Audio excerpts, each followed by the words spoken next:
Hello. Now, if you're watching this video, you're probably interested in learning about the writing section, so let me go right to it. You know that the writing section is one of 4 on the TOEFL. So what that means is when you sit down and take the test, the first thing that you're going to do is the reading section, then the listening, then you're going to get a 10-minute break, then you're going to do the speaking, and finally you finish with the writing section. Now the test totals 120 points, which means each section is worth 30 points. Now, the writing then, how do you get your 30? How does it work? Well, the writing section is composed of 2 questions. The first question is integrated, which means you have to do some work. The first thing that you're going to do is you're going to get an essay. It's going to be a 4-paragraph essay of about 250 to 300 words, so it's kind of big. And what you're going to do is you're going to read it, take notes on it. After that, your 3 minutes finish, and then you listen to a lecture that is about the reading. So you take notes on the lecture finishes, and then after that, you get a new screen on your computer. And what that screen does is it brings back the reading, the original reading, puts a 20-minute timer on the board, on the screen, and then it gives you a question. How is the lecture related to the reading? It's always the same. How does the lecture oppose the points made in the reading? You then get your 20 minutes to write your essay. Now, how is this essay graded?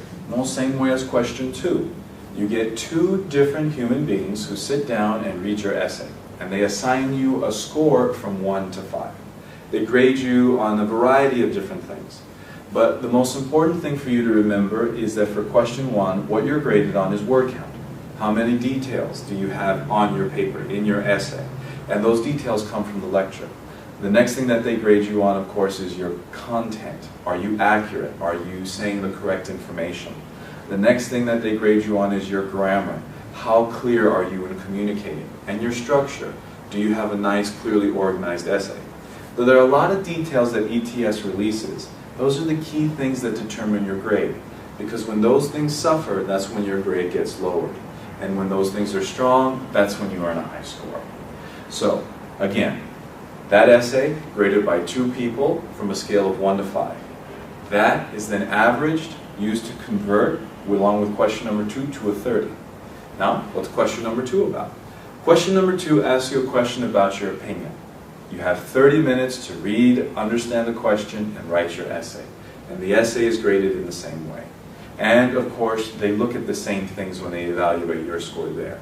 So that's the writing section in a nutshell. That's a quick introduction to it. Now, if you want to go ahead and learn about this question, one of these questions, go ahead and check out the video where I teach you all about it. So if you're on my site, click the next video, start the lesson, learn as much as you can. And if you're watching this on YouTube, go ahead and click the link in the information section of this page, and you'll go to our class page and you'll be able to watch the lesson there. So good luck, study hard, and I hope you learn a lot about the writing. Bye-bye.